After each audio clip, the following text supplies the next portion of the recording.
ശ്രീകണ്ഠപുരത്തും പരിസര പ്രദേശങ്ങളിലും ചില ആളുകൾക്ക് മഞ്ഞപ്പിത്തം റിപ്പോർട്ട് ചെയ്തതിന്റെ അടിസ്ഥാനത്തിൽ നഗരസഭാ ഹാളിൽ അടിയന്തര യോഗം ചേർന്നു. ചെങ്ങളായി പ്രദേശം കൂടി ചേർന്ന് ആകെ 34 പേർക്കാണ് രോഗം റിപ്പോർട്ട് ചെയ്തിട്ടുള്ളത്. കുറേ പേർക്ക് അസുഖം ഭേദമായിട്ടുണ്ട്. വൈറസ് വഴി പകരുന്ന രോഗത്തെക്കുറിച്ചും പാലിക്കേണ്ട ശ്രദ്ധയെക്കുറിച്ചുമൊക്കെ Kannur deputy DMO doctor AC Sachin വിശദീകരിച്ചു. മലിനമായ ജലം കുടിക്കുകയോ പാചകം ചെയ്യാനായിട്ട് ഉപയോഗിക്കുകയോ ചെയ്യുന്നത് വഴി പകരുന്ന ഒരു അസുഖമാണ് മഞ്ഞപ്പിത്തം അഥവാ ഹെപ്പറ്റൈറ്റിസ് A. ഇത് വൈറസ് പരത്തുന്ന ഒരു അസുഖമാണ്. അസുഖബാധിതയായിട്ടുള്ള രോഗികളുടെ മലത്തിൽ കൂടിയാണ് വൈറസ് പുറത്തേക്ക് വരുന്നത്. ഈ മലം ഏതെങ്കിലും സാഹചര്യത്തിൽ കുടിവെള്ളവുമായി കലരുമ്പോൾ ആ കുടിവെള്ളം തിളപ്പിക്കാതെ പാചകം ചെയ്യാനോ കുടിക്കാനോ ആയിട്ട് ഉപയോഗിക്കുന്നത് വഴിയാണ് വൈറസ് മറ്റ് ആളുകളുടെ ശരീരത്തിൽ കടക്കുന്നത്. രോഗബാധിതർ ആയിട്ടുള്ളവർ പ്രത്യേക ടോയ്ലറ്റ്, പാത്രങ്ങൾ എന്നിവ ഉപയോഗിക്കുകയും കൃത്യമായ വ്യക്തിശുചിത്വം പാലിക്കുവാൻ ശ്രദ്ധിക്കുകയും രോഗി ഉപയോഗിക്കുന്ന പാത്രങ്ങൾ, വസ്ത്രങ്ങൾ എന്നിവ മറ്റുള്ളവരുമായി പങ്കിടാതിരിക്കുവാൻ ശ്രദ്ധിക്കുകയും ചെയ്യേണ്ടതാണ്. Chairperson doctor KV Philomina teacher അധ്യക്ഷത വഹിച്ച ചടങ്ങിൽ സ്ഥിരം സമിതി അധ്യക്ഷരായ VP Naseema, Josephina Varghese, KC Joseph Konnakkal, TV Narayanan, doctor Sachin, doctor P Anil, doctor PP Gana, ഭക്ഷ്യസുരക്ഷാ officer doctor Yamuna, P Mohanan, HI Sanal, Satheesh K തുടങ്ങിയവർ പ്രസംഗിച്ചു. 8ാം വാർഡിൽ ഓരോ കേസുകൾക്ക് നമുക്ക് റിപ്പോർട്ട് ചെയ്തു. അപ്പോഴേക്ക് എല്ലാ കുട്ടികളും നമ്മൾ മനസ്സിലാക്കിയപ്പോഴാണ് എല്ലാവരും സെക്കൻഡറി സ്കൂൾ പഠിക്കുന്ന കുട്ടികളാണ്, ഗവൺമെന്റ് ഹയർ സെക്കൻഡറി സ്കൂൾ പഠിക്കുന്ന കുട്ടികളാണ് നമ്മൾ മനസ്സിലാക്കിയത്. 8ാം തീയതി മുതൽ തന്നെ നമ്മൾ ഇതിൽ പ്രതിരോധ നടപടികളോട്ട് കടന്നു. 9ാം തീയതി ആകുമ്പോഴേക്കും നമ്മളെല്ലാ ഈ മഞ്ഞപ്പിത്തം റിപ്പോർട്ട് ചെയ്ത ഏരിയകളൊക്കെ കവർ ചെയ്തു. അതിനുശേഷം 9 തന്നെ നമ്മൾ സെക്കൻഡറി ഹൈസ്കൂൾ നമ്മൾ വിസിറ്റ് ചെയ്തിട്ടുണ്ട്. പ്രത്യേകിച്ച് ഈ ഒരു അസുഖത്തെക്കുറിച്ച് ചെറിയൊരു സൂചന കിട്ടിയപ്പോൾ തന്നെ ബഹുമാനപ്പെട്ട സെക്രട്ടറി ഇന്നലെ തന്നെ വിളിച്ചു. നമുക്ക് ഇന്നൊരു യോഗം അടിയന്തരമായിട്ട് കൂടണമെന്ന് പറഞ്ഞു. അതുകൊണ്ട് ഇന്ന് യഥാർത്ഥത്തിൽ എനിക്ക് 11 മണിക്ക് മറ്റൊരു മീറ്റിംഗ് ഉള്ളതാണ്. ഇവരുടെ ഇത്രയും ജാഗ്രത ഉണ്ടാകുമ്പോൾ നമ്മൾ അത്രയധികം ജാഗ്രത കാണിക്കണമെന്നുള്ളതുകൊണ്ട് ആ യോഗം മാറ്റിവെച്ചുകൊണ്ടാണ് നമ്മൾ ഇന്നിവിടെ എത്തിയിട്ടുള്ളത്.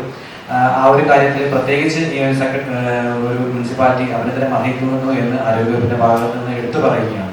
അത്രയും പറഞ്ഞുകൊണ്ട് നിലവിൽ നമ്മൾ ഇന്ന് നേരിടേണ്ടി വരുന്ന ഈ ഒരു സാഹചര്യത്തിലേക്ക് കടക്കാം. ഇന്ന് നമ്മൾ ഇപ്പോൾ ഈ യോഗം കൂടിയിട്ടുള്ളത് ഹെപ്പറ്റൈറ്റിസ് A അഥവാ മഞ്ഞപ്പിത്തം എന്ന് നമ്മൾ പൊതുവെ വിളിക്കുന്ന അസുഖത്തെ നമുക്ക് പ്രതിരോധിക്കാനായിട്ട് എന്തൊക്കെ ചെയ്യാനായിട്ട് സാധിക്കും എന്നുള്ളത് കൂടി ആലോചിക്കാനാണ്. ആദ്യമായിട്ട് ഈ ഒരു അസുഖത്തിന്റെ നിലവിലത്തെ ഇവിടുത്തെ സ്ഥിതി എന്നുള്ളത് വളരെയധികം ആശങ്കാജനകമല്ല എന്ന് പറയേണ്ടി വരും. കാരണം നമുക്കിപ്പം നിലവിൽ വന്നിട്ടുള്ള കേസുകൾ എന്നുള്ളത് 20 നമ്മുടെ മുനിസിപ്പാലിറ്റി കേസുകൾ, 14 കേസുകൾ നമ്മുടെ മുനിസിപ്പാലിറ്റിക്ക് പുറത്തുള്ള പ്രദേശങ്ങളിൽ, അതെല്ലാം കുട്ടികളിലാണ് നിലവിൽ വന്നിട്ടുള്ളത്.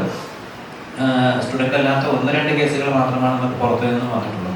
അത്രയും നോക്കുമ്പോൾ നമുക്ക് എണ്ണം കുറവാണ് എന്ന് നമുക്ക് കാണാം. പക്ഷേ ഈ ഒരു അസുഖത്തെ പറ്റി കൂടുതൽ മനസ്സിലാക്കുമ്പോൾ ഇനിയും അതിന്റെ അസുഖബാധിതരുടെ എണ്ണം കൂടുതൽ ഉണ്ടാകാൻ സാധ്യതയുണ്ട് എന്ന് നമ്മൾ കാണേണ്ടി വരും. അതുകൊണ്ട് തന്നെ ഈ ഒരു അസുഖത്തെ കുറിച്ച് നമ്മൾ ചെറുതായിട്ടെങ്കിലും മനസ്സിലാക്കേണ്ടി വരും.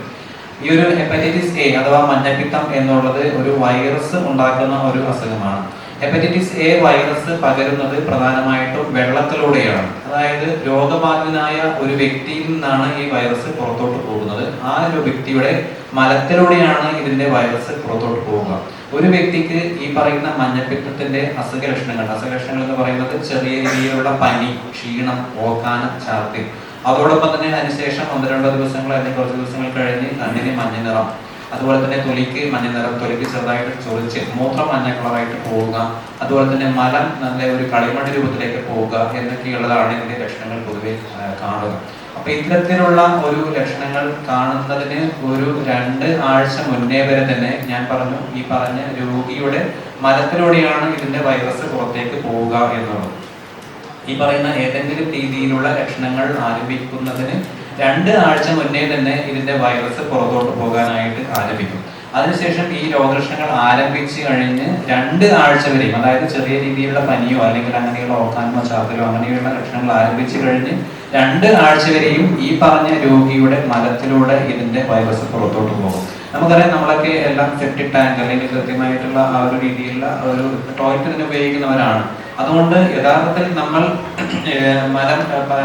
ഫീക്കൽ മാറ്റർ പുറത്തോട്ട് പോയി കഴിഞ്ഞാൽ, മലം പാസ് ചെയ്ത് കഴിഞ്ഞാൽ സാധാരണഗതിയിൽ അത് സെപ്റ്റിക് ടാങ്കിലേക്ക് മാത്രമേ പോകേണ്ടൂ. പക്ഷെ ഏതെങ്കിലും കാരണവശാൽ ഈ പറയുന്ന ടോയ്ലറ്റിൽ നിന്നുള്ള വിസർജ്യ വസ്തു ഏതെങ്കിലും രീതിയിൽ നമ്മൾ കുടിക്കുന്ന ജലവുമായിട്ട് കലരാൻ ഇടയാക്കുകയാണെങ്കിൽ, അതായത് കിണറ്റിലേക്കോ അല്ലെങ്കിൽ മറ്റ് ജലസ്രോതസ്സുകളിലേക്കോ ഈ പറയുന്നതിന്റെ ലീക്കേജോ അല്ലെങ്കിൽ ചോർച്ചയോ ഉണ്ടെങ്കിൽ, അങ്ങനെയാണെങ്കിൽ ഈ പറയുന്ന മലവും അതുപോലെ തന്നെ അതിനകത്തുള്ള വൈറസ് അടക്കം ഈ വെള്ളത്തിലേക്ക് കലരാനായിട്ട് ഇടയാണ്.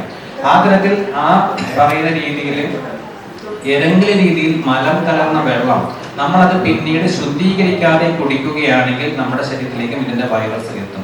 ഇവിടെ ശുദ്ധീകരിക്കുക എന്നുള്ള ആ ഒരു വാക്കിന് പ്രത്യേകം പ്രാധാന്യമുണ്ട്. കാരണം ശുദ്ധീകരിക്കുക എന്നുള്ളത് കൃത്യമായിട്ട് ഈ പറയുന്ന വൈറസിനെ നശിപ്പിക്കുക എന്നുള്ളതാണ് ഉദ്ദേശിക്കുന്നത്. ഈ വൈറസിനെ നശിപ്പിക്കണമെങ്കിൽ 2-3 മാർഗങ്ങളാണുള്ളത്.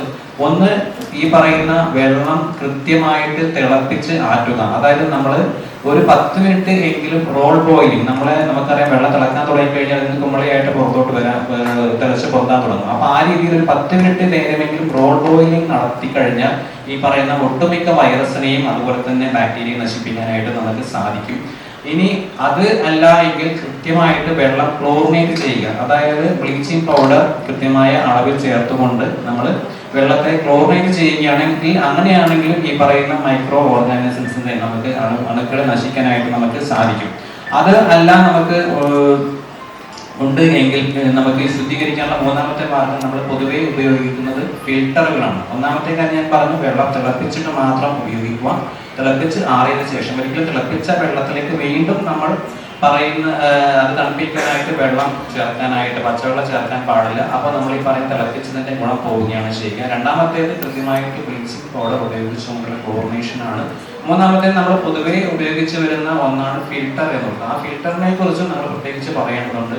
സാധാരണഗതിയിൽ നമ്മുടെ വിപണിയിൽ അവൈലബിൾ ആയിട്ടുള്ളത് 3 തരത്തിലുള്ള ഫിൽറ്റേഴ്സ് ആണ്. ഒന്ന്, നമ്മൾ വെറുതെ അതിലെ അഴുക്ക് മാത്രം കളയുന്ന ആ ഒരു ഒരു ടാങ്കോട് കൂടി ഒരു ഫിൽറ്റർ എന്നുള്ളത്. നമുക്ക് അത് തന്നെ നമുക്കറിയാം, അതിനകത്ത് ആകെ നമ്മുടെ വെള്ളത്തിലെ അഴുക്ക് മാത്രമേ പോകുന്നുള്ളൂ, ഒരിക്കലും അതിനകത്തുള്ള അണുക്കൾ നശിക്കുന്നില്ല. അതുകൊണ്ട് തന്നെ അത്തരത്തിലുള്ള ഫിൽറ്റർ, അതായത് വെറുതെ വെള്ളം ശുദ്ധീകരിക്കാനായിട്ട് ആ ഒരു വെളുത്ത ഒരു ടാങ്കിലൂടെ കടത്തിവിടുന്ന ആ ഒരു ഫിൽറ്റർ മാത്രമാണ് ഉപയോഗിക്കുന്നതെങ്കിൽ ഒരു കാരണവശാലും നമ്മുടെ നേരിട്ട് വെള്ളം കുടിക്കാൻ പാടില്ല, അതിനെ തിളപ്പിച്ചിട്ട് മാത്രമേ കുടിക്കാൻ പാടുള്ളൂ എന്നുള്ളതാണ്.